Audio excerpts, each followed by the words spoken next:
Let's react to some videos, baby.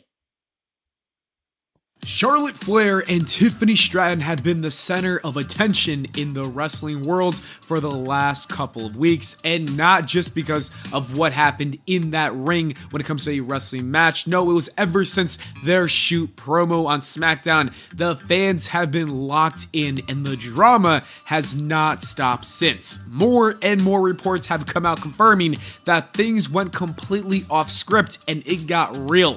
So in today's video, we're gonna break it all down. The promo that derailed live on TV, the backstage fallout, the heat on both people, the original plan that both women scrapped, and why, despite all the chaos, I think Charlotte Flair might actually be right, and honestly, so might Tiffany Stratton. Let me explain. Alright, so let's set the scene. It was SmackDown and the tensions were high between Charlotte and Tiffany. What was supposed to be a standard promo segment quickly spiraled into an unscripted verbal showdown. Charlotte Flair, who's supposed to be the seasoned veteran, took the first swing by mocking Tiffany and her voice.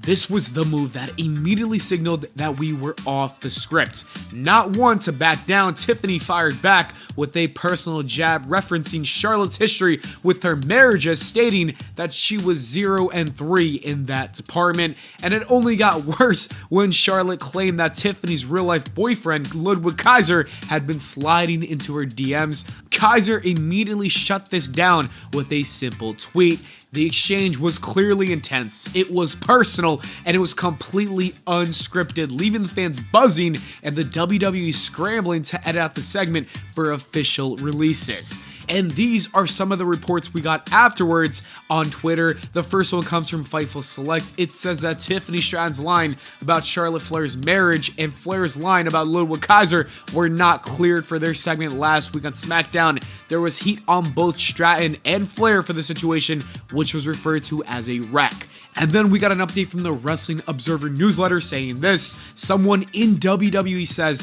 that Charlotte Flair has f***ed up the whole program with Tiffany Stratton and has been trying to rattle her. One person in the company said Charlotte has been trying to rattle Tiffany. Standard stuff. Cena does it. Randy does it. Young talent coming up. You put up a little heat on them as a test to get them to either sink or swim. Well, Charlotte has fucked this whole program by not adjusting to being a heel because she was originally planned to be the babyface in this feud. Last night, that Friday, she got stuck. That Chicago crowd ate her up because they can see she's doing more than business. She's trying to embarrass Tiffany. And those are the reports clearly showing us that both women got heat. If anything, Charlotte got a little bit more heat than Tiffany Stratton, and fans have been talking about this ever since. A lot of videos have come out, and a lot of people are clicking onto those videos, and that's exactly why I think both Charlotte Flair and Tiffany Stratton are right.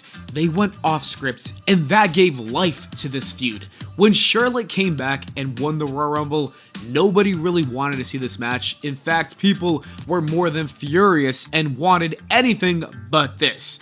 This feud was on its way to becoming one of those WrestleMania matches that absolutely nobody remembers 6 months later. But now, Charlotte going off script changed everything. It made people care.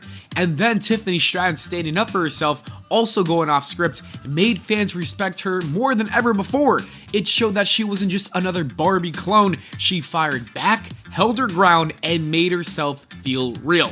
I honestly think that they both made the right decision because now the storyline feels authentic, it has weight, and has importance because before it didn't. Also, if you look at the original promo plans, it kind of looked like ass. These were the original plans according to WrestleVotes. Charlotte Flair was supposed to say the comparisons to Tiffany Stratton were always annoying, but now they pissed her off. She'd say it might be flattering for Tiffany, but it's an insult to the queen, and at WrestleMania she's taking back what's hers.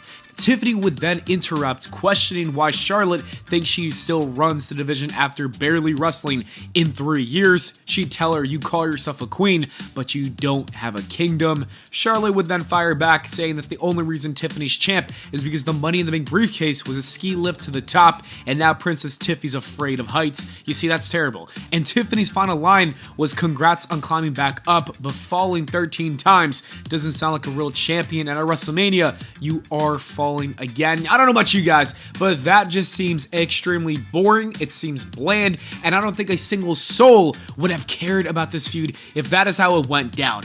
That segment would have bombed. I care more about this now with the real heat they added, with the personal lives being dragged into this. It is uncomfortable, but that's what makes it real and feels so special.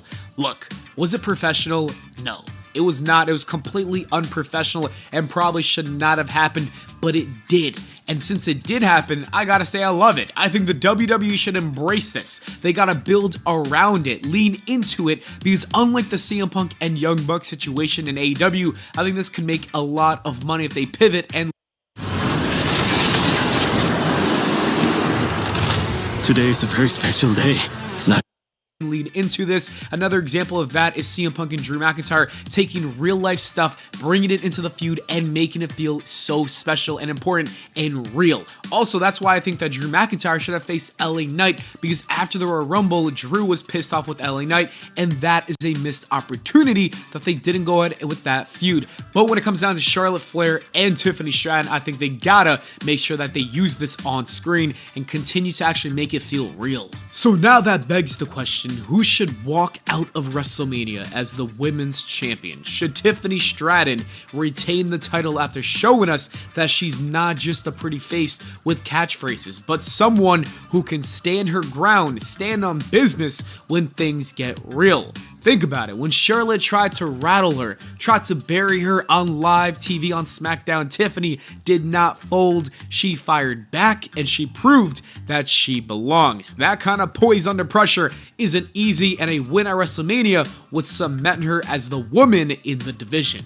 But on the other hand, should Charlotte Flair win the title and add another reign to her already stacked resume? Honestly, I could totally see WWE going that route. She's got heat, she's got buzz, and right now, Charlotte Flair might just be the biggest villain in the women's division. A win would give WWE a perfect chance to pit her against a lineup of hungry babyfaces. Maybe even pull out some dream matches that we haven't seen in a while. But if you ask me, I think the best story is Charlotte winning at WrestleMania. Just hear me out. Yes, let her take that title, let her walk around with that smug grin and remind everyone that she's still the queen. And then that's when you build the rise and the redemption arc of Tiffany. Let Stratton earn her way back up. No Money in the Bank shortcut this time, no golden ticket. Just hard work, gritty wins, and a slow burn redemption arc. Until finally, she beats Charlotte clean on her terms with no gimmicks, no nonsense, just a statement. The princess takes the crown from the queen. That is the kind of long-term story that will elevate both women, and if WWE plays this right, we might be watching the birth of the next cornerstone of this division. Just to go back to my original point of the video, you see, we wouldn't even be having this conversation if it wasn't for the real promo that they delivered. Nobody would be debating winners and losers. Nobody would be emotionally invested in this feud. It would have been just another filler title match at WrestleMania. But now this story is on fire. It has tension, it feels real, and in pro wrestling, that is where the magic happens. Look, like I said earlier, was it going off script unprofessional? Yes, probably. But at the end of the day, both women did what you're supposed to do in this business, and that's get people talking, and that's to make us care. They threw fuel on a match that was ice cold, and for that, I gotta give props to both Charlotte Flair and Tiffany Stratton. They made this feud matter. Alright. I didn't even watch SmackDown. I think it's still going on. It's like 9 minutes left. I don't want to watch it. I stopped watching after that women's match when Bailey and Lyra won because it made no sense. Lyra's already